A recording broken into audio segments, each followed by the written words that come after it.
The Complete Works of William Shakespeare by William Shakespeare. Act I. Scene I. Troyed. Before Priam's palace. Enter Troilus armed, and Pandarus. Troilus. Call here my varlet, I'll unarm again. Why should I war without the walls of Troy that find such cruel battle here within?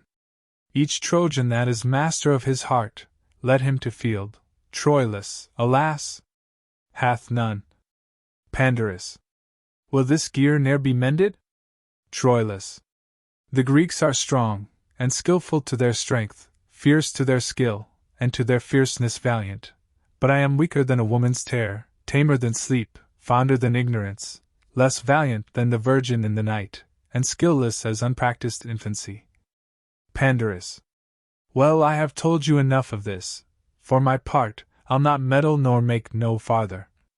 He that will have a cake out of the wheat must tarry the grinding. Troilus. Have I not tarried? Pandarus.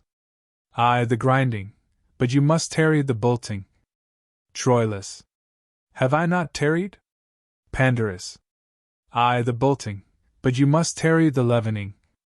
Troilus. Still have I tarried. Pandarus. Aye, to the leavening, but here's yet in the word hereafter the kneading, the making of the cake, the heating of the oven, and the baking. Nay, you must stay the cooling too, or you may chance burn your lips. Troilus. Patience herself, what goddess e'er she be, doth lesser blench at sufferance than I do. At Priam's royal table do I sit, and when fair Cressida comes into my thoughts, so, traitor. When she comes. When she is thence? Pandarus. Well, she looked yesternight fairer than ever I saw her look, or any woman else. Troilus. I was about to tell thee, when my heart, as wedged with a sigh, would rive in twain, lest Hector or my father should perceive me, I have, as when the sun doth light a storm, buried this sigh in wrinkle of a smile. But sorrow that is couched in seeming gladness is like that mirth fate turns to sudden sadness. Pandarus. And her hair were not somewhat darker than Helen's, well, go to, there were no more comparison between the women. But for my part, she is my kinswoman. I would not, as they term it, praise her, but I would somebody had heard her talk yesterday, as I did. I will not dispraise your sister Cassandra's wit, but Troilus. O Pandarus! I tell thee, Pandarus, when I do tell thee there my hopes lie drowned, reply not in how many fathoms deep they lie endrenched. I tell thee I am mad in Cressida's love. Thou answerest she is fair, pourest in the open ulcer of my heart her eyes, her hair, her cheek, her gait, her voice, handlest in thy discourse. Oh, that her hand, in whose comparison all whites are ink writing their own reproach, to whose soft seizure the signet's down is harsh, and spirit of sense hard as the palm of ploughman. This thou tell'st me, as true thou tell'st me, when I say I love her. But, saying thus, instead of oil and balm, thou lay'st in every gash that love hath given me the knife that made it. Pandarus. I speak no more than truth. Troilus. Thou dost not speak so much. Pandarus. Faith, I'll not meddle in't. Let her be as she is. If she be fair, 'tis the better for her, and she be not, she has the mends in her own hands. Troilus. Good Pandarus! How now, Pandarus? Pandarus. I have had my labor for my travail, ill thought on of her and ill thought on of you, gone between and between, but small thanks for my labor. Troilus. What? Art thou angry, Pandarus? What? With me? Pandarus. Because she's kin to me, therefore she's not so fair as Helen. And she were not kin to me, she would be as fair on Friday as Helen is on Sunday. But what care I? I care not, and she were a blackamoor, 'tis all one to me. Troilus. Say I she is not fair? Pandarus. I do not care whether you do or no. She's a fool to stay behind her father. Let her to the Greeks, and so I'll tell her the next time I see her. For my part, I'll meddle nor make no more I the matter. Troilus. Pandarus, Pandarus. Not I. Troilus. Sweet Pandarus, Pandarus. Pray you, speak no more to me, I will leave all as I found it, and there an end. Exit Pandarus. An alarum. Troilus. Peace, you ungracious clamors. Peace, rude sounds. Fools on both sides. Helen must needs be fair, when with your blood you daily paint her thus. I cannot fight upon this argument, it is too starved a subject for my sword. But Pandarus, O gods! How do you plague me? I cannot come to Cressida but by Pandar, and he's as tetchy to be wooed to woo as she is stubborn chaste against all suit. Tell me, Apollo, for thy Daphne's love, what Cressida is, what Pandar, and what we. Her bed is India, there she lies, a pearl, between our Ilium and where she resides let it be called the wild and wandering flood, ourself the merchant, and this sailing Pandar our doubtful hope, our convoy, and our bark. Alarum. Enter Aeneas. Aeneas. How now, Prince Troilus? Wherefore not afield? Troilus. Because not there. This woman's answer sorts, for womanish it is to be from thence. What news, Aeneas, from the field today? Aeneas. That Paris is returned home and hurt. Troilus. By whom, Aeneas? Aeneas. Troilus, by Menelaus. Troilus. Let Paris bleed, 'tis but a scar to scorn, Paris is gored with Menelaus' horn. Alarum. Aeneas. Hark, what good sport is out of town today. Troilus. Better at home, if would I might were May. But to the sport abroad. Are you bound thither? Aeneas. In all swift haste. Troilus. Come, go we then together. Exeunt. Scene 2.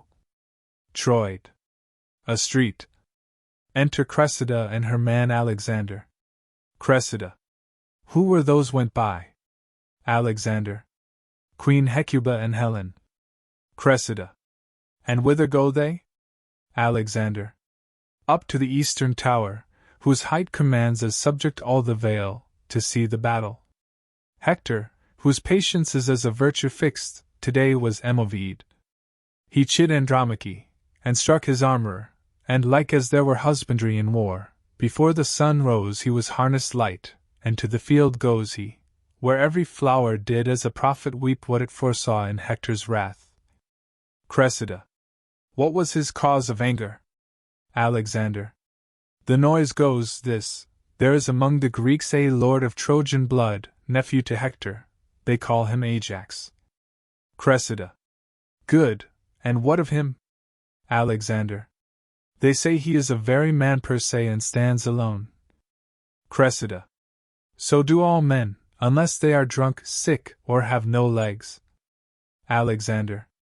This man, lady, hath robbed many beasts of their particular additions. He is as valiant as the lion, churlish as the bear, slow as the elephant, a man into whom nature hath so crowded humours that his valour is crushed into folly, his folly sauced with discretion. There is no man hath a virtue that he hath not a glimpse of, nor any man an addent, but he carries some stain of it. He is melancholy without cause and merry against the hair. He hath the joints of everything, but everything so out of joint that he is a gouty Briareus, many hands and no use, or purblind Argus, all eyes and no sight. Cressida. But how should this man, that makes me smile, make Hector angry? Alexander. They say he yesterday copped Hector in the battle and struck him down, the disdain and shame whereof hath ever since kept Hector fasting and waking. Enter Pandarus. Cressida. Who comes here? Alexander. Madam, your uncle Pandarus. Cressida. Hector's a gallant man. Alexander. As may be in the world, lady. Pandarus. What's that? What's that? Cressida. Good morrow, Uncle Pandarus. Pandarus. Good morrow, Cousin Cressid. What do you talk of? Good morrow, Alexander. How do you, cousin? When were you at Ilium? Cressida. This morning, uncle. Pandarus. What were you talking of when I came? Was Hector armed and gone ere you came to Ilium? Helen was not up, was she? Cressida. Hector was gone, but Helen was not up. Pandarus. E'en so. Hector was stirring early. Cressida. That were we talking of, and of his anger.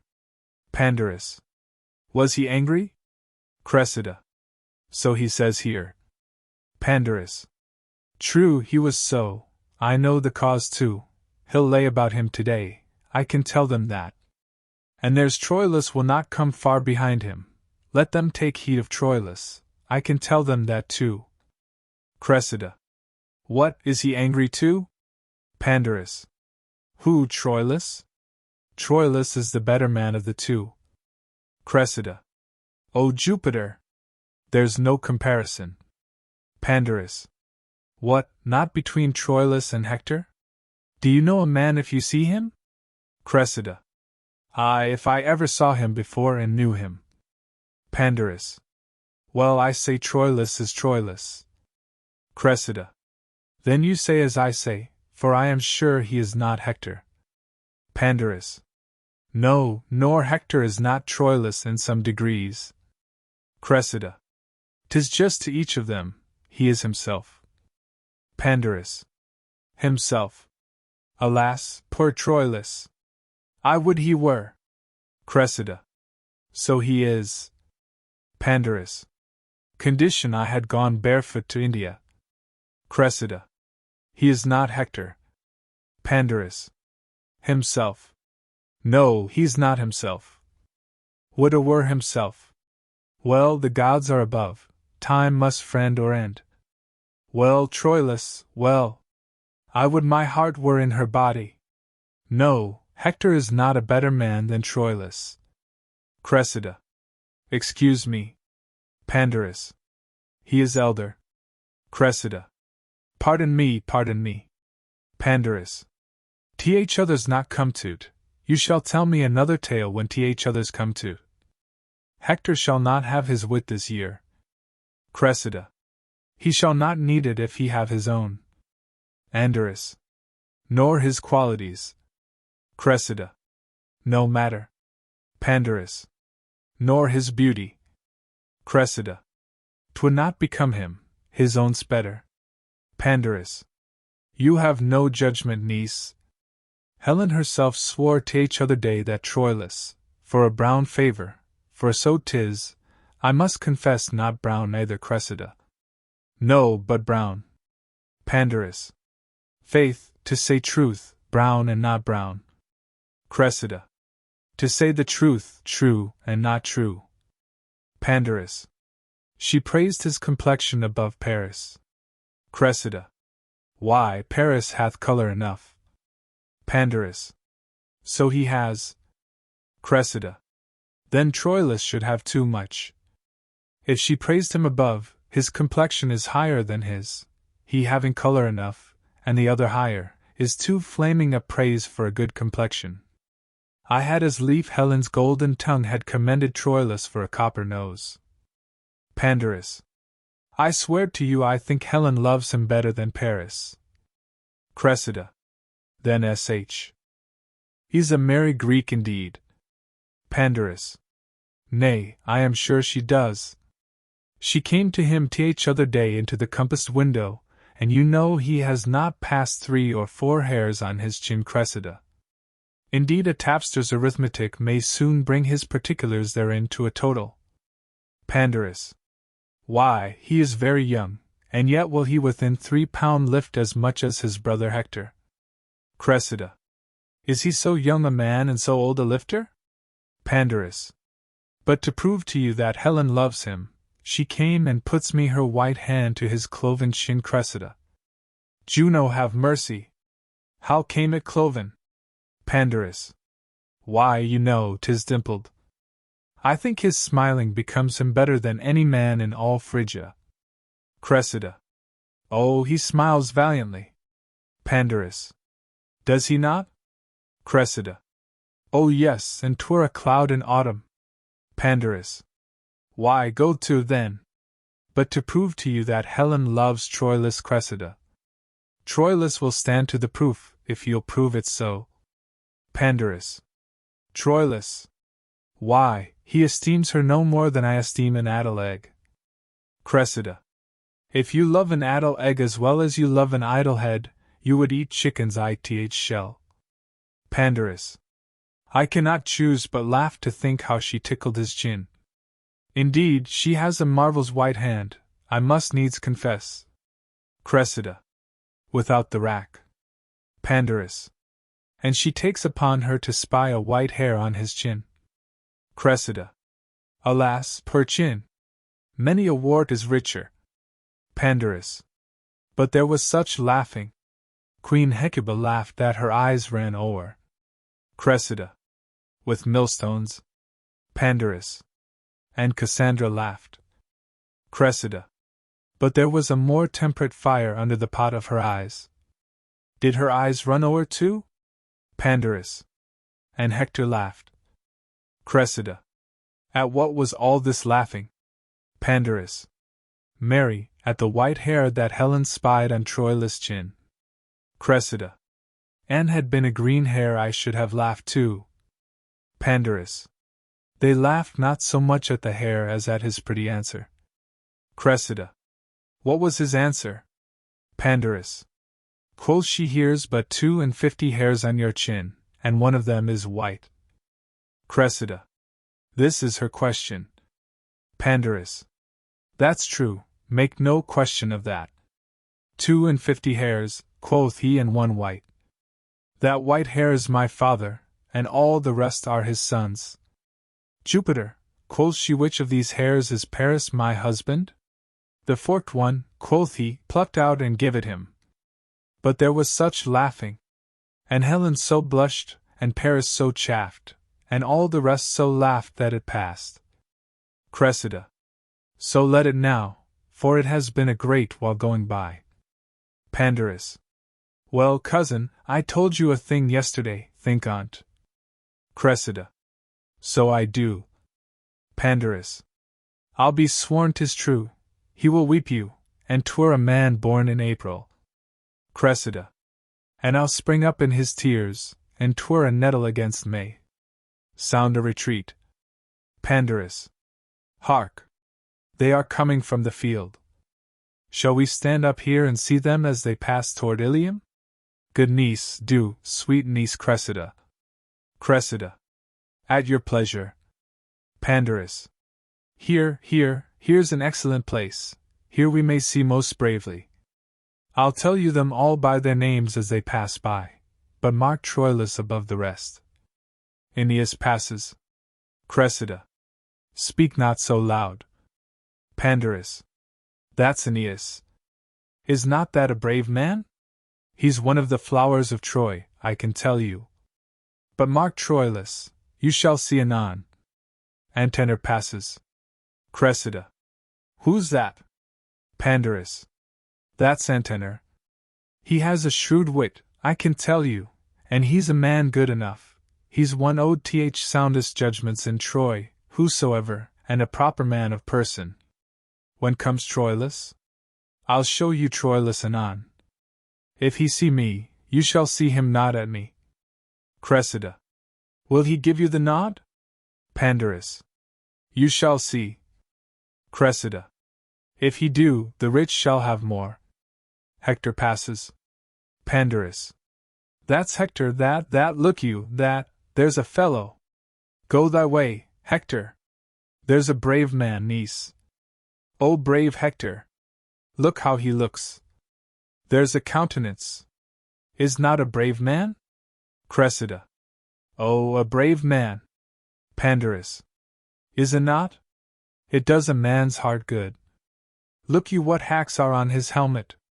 Look you yonder, do you see? Look you there.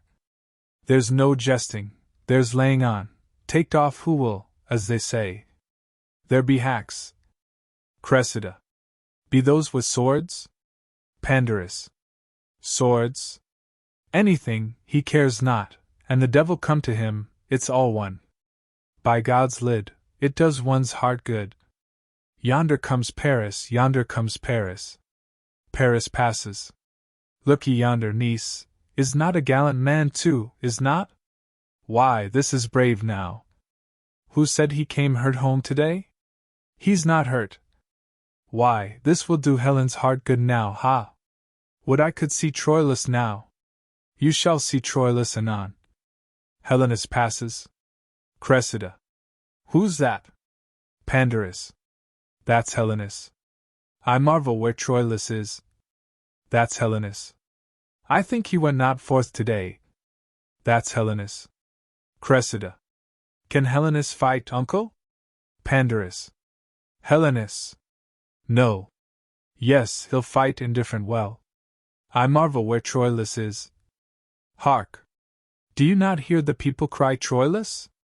Helenus is a priest. Sida. What sneaking fellow comes yonder? Troilus passes. Pandarus. Where? Yonder? That's Deiphobus. 'Tis Troilus.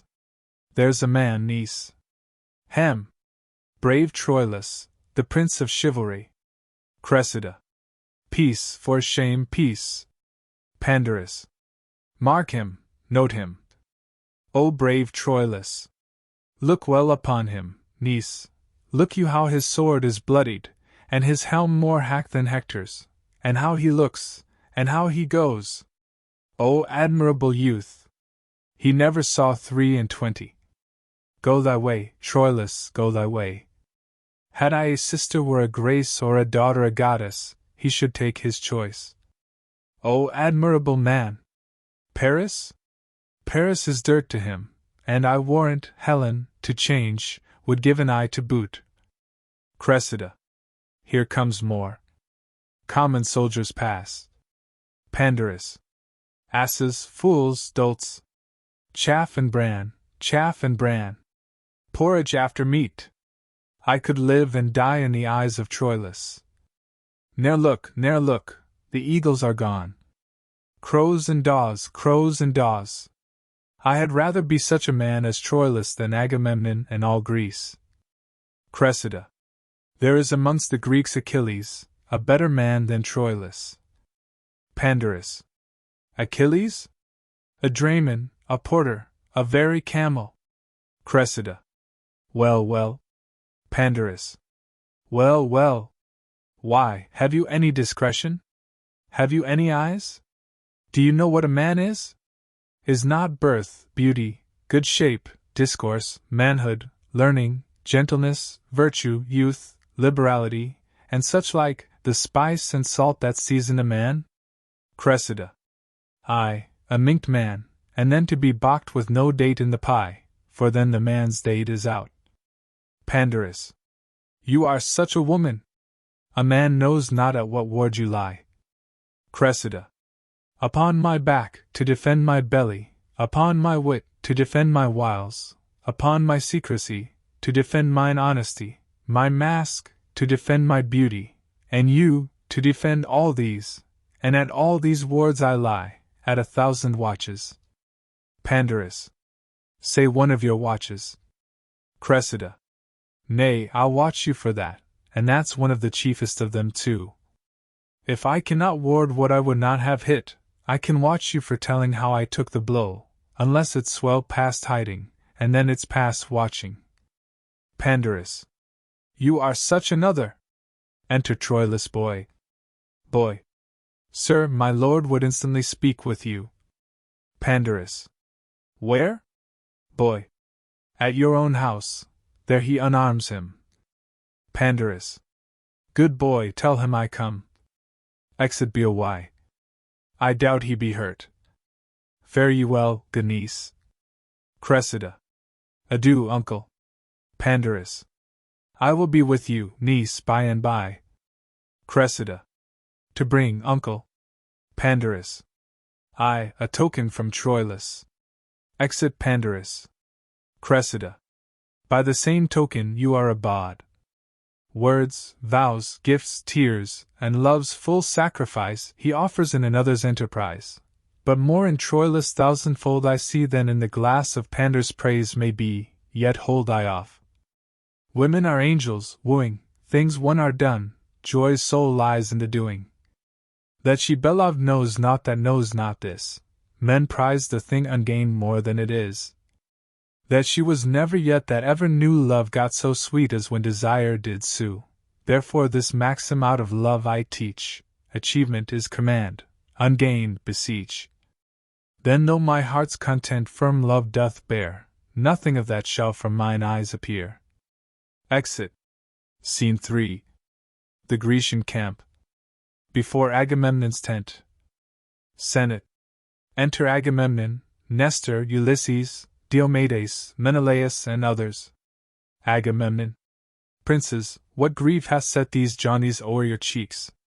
The ample proposition that hope makes in all designs begun on earth below fails in the promised largeness. Checks and disasters grow in the veins of actions highest reared, as knots, by the conflux of meeting sap, infects the sound pine, and diverts his grain tortive and errant from his course of growth.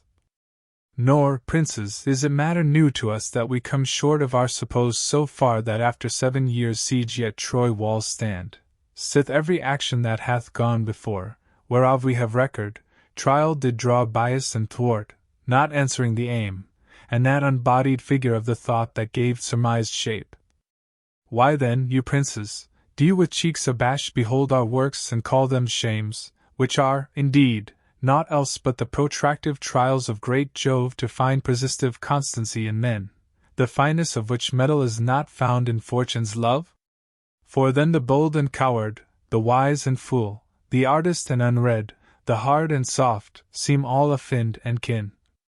But in the wind and tempest of her frown distinction, with a broad and powerful fan, puffing at all, winnows the light away, and what hath mass or matter by itself lies rich in virtue and unmingled. Nestor. With due observance of thy godlike seat, great Agamemnon, Nestor shall apply thy latest words. In the reproof of chance lies the true proof of men. The sea being smooth, how many shallow bauble boats dare sail upon her patient breast, making their way with those of nobler bulk? But let the ruffian Boreas once enrage the gentle Thetis, and anon behold the strong-ribbed bark through liquid mountains cut, bounding between, and the two moist elements like Perseus' horse.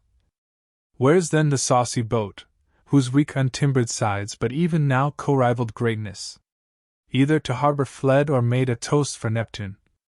Even so doth valor's show and valor's worth divide in storms of fortune, for in her ray and brightness the herd hath more annoyance by the breeze than by the tiger. But when the splitting wind makes flexible the knees of knotted oaks, and flies fled under shade, why, then the thing of courage, as roused with rage doth sympathize, and with an accent tuned in self-same key retorts to chiding fortune. Ulysses. Agamemnon, thou great commander, nerve and bone of Greece, heart of our numbers, soul and only spirit in whom the tempers and the minds of all should be shut up, hear what Ulysses speaks. Besides th applause and approbation the which, to Agamemnon, most mighty, for thy place and sway, to Nestor, and thou most reverend, for thy stretched out life, I give to both your speeches, which were such as Agamemnon and the hand of Greece should hold up high in brass, and such again as venerable Nestor, hatched in silver, should with a bond of air, strong as the axle-tree on which heaven rides, knit all the Greekish ears to his experient tongue, yet let it please both, thou great, and wise, to hear Ulysses speak. Agamemnon. Speak, Prince of Ithaca, and beat of less expect that matter needless, of importless burden, divide thy lips, then we are confident, when rank Thersites opes his mastic jaws, we shall hear music, wit, and oracle. Ulysses.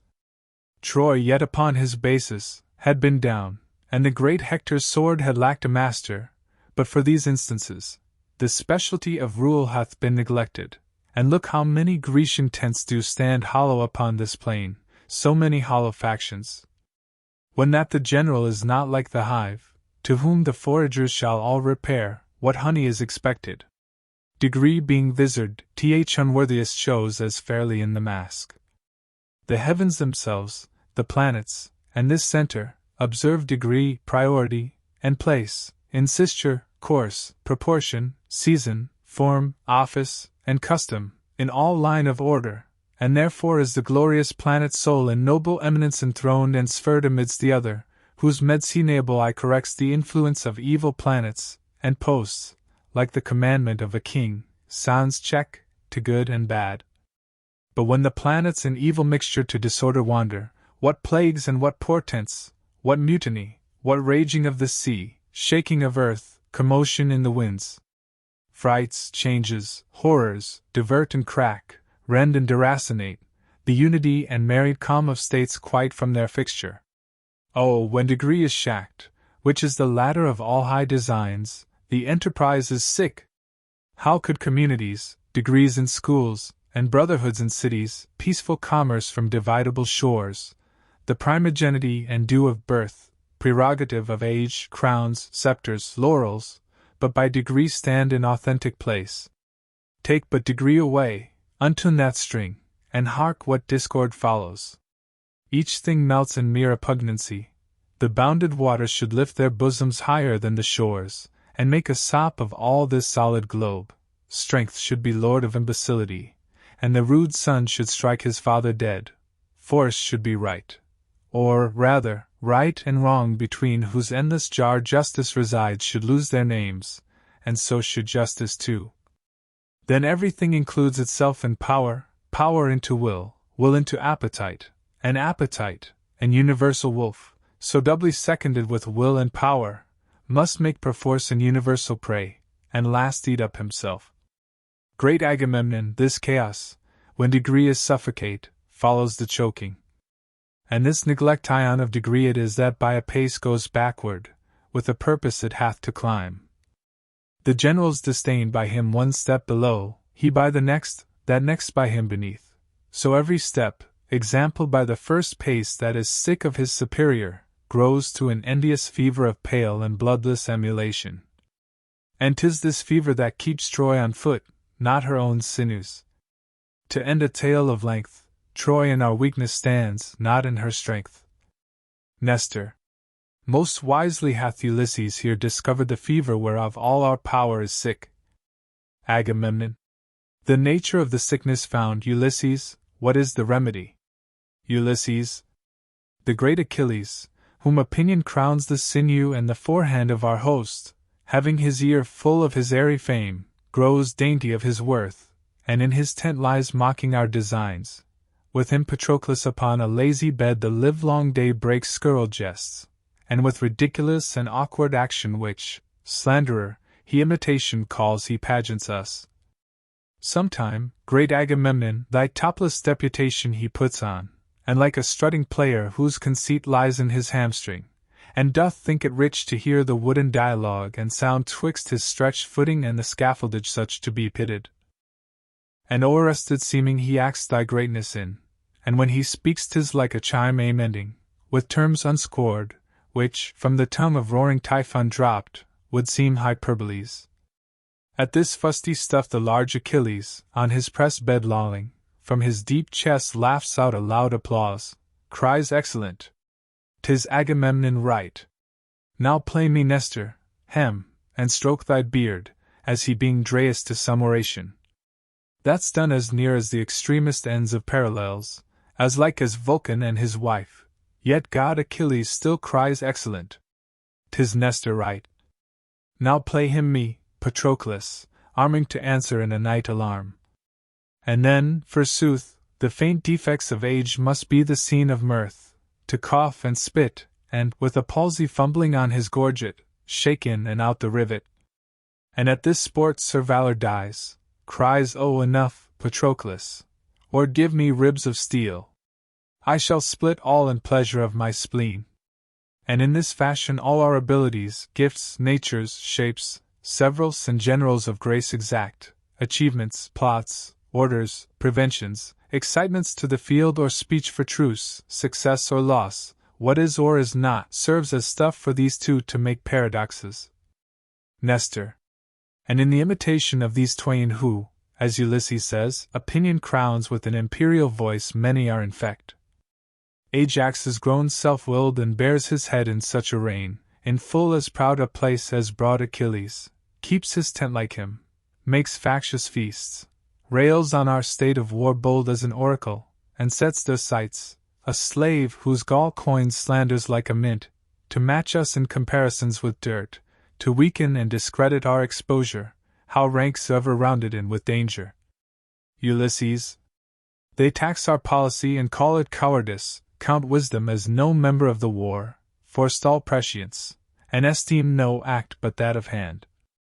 The still and mental parts that do contrive how many hands shall strike when fitness calls them on, and know, by measure of their observant toil, the enemy's weight. Why, this hath not a finger's dignity. They call this bedwork, mappery, closet war, so that the ram that batters down the wall, for the great swinge and rudeness of his poise, they place before his hand that made the engine, or those that with the fineness of their souls by reason guide his execution. Nestor. Let this be granted, and Achilles' horse makes many Thetis' sons. Tucket. Agamemnon. What trumpet? Look, Menelaus. Menelaus. From Troy. Enter Aeneas. Agamemnon. What would you for our tent? Aeneas. Is this great Agamemnon's tent, I pray you? Agamemnon. Even this. Aeneas. May one that is a herald and a prince do a fair message to his kingly eyes? Agamemnon. Was surety stronger than Achilles' arm for all the Greekish heads, which with one voice call Agamemnon head and general? Aeneas. Fair leave and large security. How may a stranger to those most imperial looks know them from eyes of other mortals? Agamemnon. How? Aeneas. I ask, that I might waken reverence, and bid the cheek be ready with a blush modest as morning when she coldly eyes the youthful Phoebus. Which is that god in office guiding men? Which is the high and mighty Agamemnon? Agamemnon. This Trojan scorns us, or the men of Troy are ceremonious courtiers. Aeneas. Courtiers as free, as debonair, unarmed, as bending angels, that's their fame in peace. But when they would seem soldiers, they have galls, good arms, strong joints, true swords, and Jove's accord, nothing so full of heart. But peace, Aeneas, peace, Trojan, lay thy finger on thy lips. The worthiness of praise disdains his worth, if that the praised himself bring the praise forth. But what the repining enemy commends, that breath fame blows, that praise, soul pure, transcends. Agamemnon. Sir, you of Troy, call ye yourself Aeneas? Aeneas. I, Greek, that is my name. Agamemnon. What's your affairs, I pray you? Aeneas. Sir, pardon, 'tis for Agamemnon's ears. Agamemnon he hears not privately that comes from Troy. Aeneas. Nor I from Troy come not to whisper with him. I bring a trumpet to awake his ear, to set his sense on the attentive bent, and then to speak. Agamemnon. Speak frankly as the wind, it is not Agamemnon's sleeping hour. That thou shalt know, Trojan, he is awake, he tells thee so himself. Aeneas. Trumpet, blow loud, send thy brass voice through all these lazy tents, and every Greek of mettle, let him know what Troy means fairly shall be spoke aloud. Sound trumpet. We have, great Agamemnon, here in Troy a prince called Hector. Priam is his father, who in this dull and long-continued truce is resty grown. He bade me take a trumpet and to this purpose speak, kings, princes, lords. If there be one among the fairest of Greece that holds his honor higher than his ease, that feeds his praise more than he fears his peril, that knows his valor, and knows not his fear, that loves his mistress more than in confession with truant vows to her own lips he loves, and dare avow her beauty and her worth in other arms than hers, to him this challenge. Hector, in view of Trojans and of Greeks, shall make it good or do his best to do it. He hath a lady wiser, fairer, truer, than ever Greek did couple in his arms, and will tomorrow with his trumpet call midway between your tents and walls of Troy to rouse a Grecian that is true in love. If any come, Hector shall honor him. If none, he'll say in Troy, when he retires, the Grecian dames are sunburnt and not worth the splinter of a lance. Even so much. Agamemnon. This shall be told our lovers, Lord Aeneas. If none of them have soul in such a kind, we left them all at home. But we are soldiers, and may that soldier a mere recreant prove that means not, hath not, or is not in love. If then one is, or hath, or means to be, that one meets Hector, if none else, I am he. Nestor. Tell him of Nestor, one that was a man when Hector's grandsire sucked. He is old now, but if there be not in our Grecian host a noble man that hath one spark of fire to answer for his love, tell him from me I'll hide my silver beard in a gold beaver, and in my vambrace put this withered bronze, and meeting him, will tell him that my lady was fairer than his grandam, and as chaste as may be in the world. His youth in flood I'll prove this troth with my 3 drops of blood. Aeneas. Now heavens forfend such scarcity of youth. Ulysses. Amen. Agamemnon. Fair Lord Aeneas, let me touch your hand. To our pavilion shall I lead you, sir. Achilles shall have word of this intent, so shall each lord of Greece, from tent to tent. Yourself shall feast with us before you go, and find the welcome of a noble foe. Exeunt all but Ulysses and Nestor. Ulysses. Nestor. Nestor. What says Ulysses? Ulysses. I have a young conception in my brain, be you my time to bring it to some shape. Nestor. What is't? Ulysses. This 'tis, blunt wedges rive hard knots. The seated pride that hath to this maturity blown up in rank Achilles must or now be cropped or, shedding, breed a nursery of like evil to overbulk us all. Nestor. Well, and how?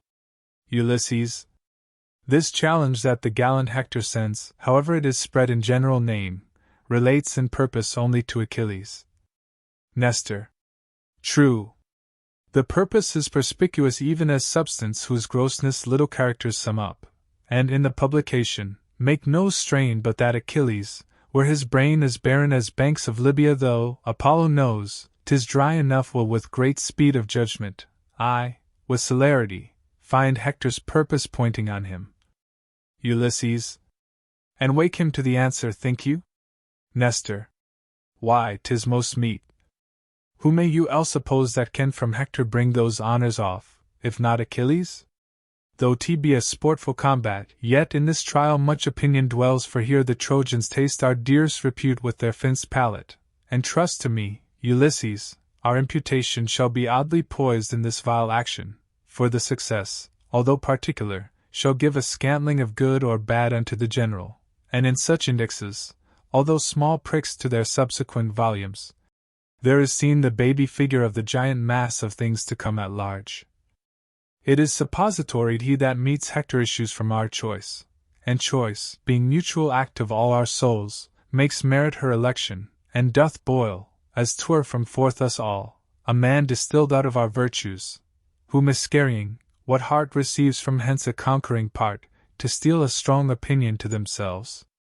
Which entertained, limbs are his instruments, in no less working than our swords and bows directive by the limbs. Ulysses. Give pardon to my speech. Therefore 'tis meet Achilles meet not Hector. Let us, like merchants, first show foul wares, and think perchance they'll sell. If not, the luster of the better shall exceed by showing the worse first. Do not consent that ever Hector and Achilles meet, for both our honor and our shame in this are dogged with 2 strange followers.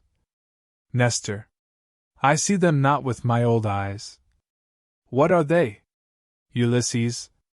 What glory our Achilles shares from Hector, were he not proud, we all should share with him, but he already is too insolent, and it were better parch in Afric's sun than in the pride and salt scorn of his eyes, should he scape Hector fair.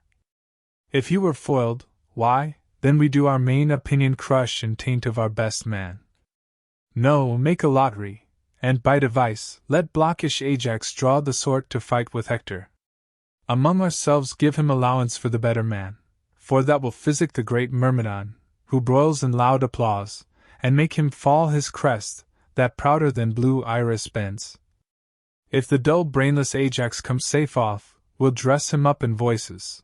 If he fail, Yet go we under our opinion still that we have better men. But, hit or miss, our project's light this shape of sense assumes. Ajax employed plucks down Achilles' plumes. Nestor. Now, Ulysses, I begin to relish thy advice, and I will give a taste thereof forthwith to a game. Non. Go we to him straight. Two curs shall tame each other, pride alone must tar the mastiffs on, as 'twere their bone. Exeunt.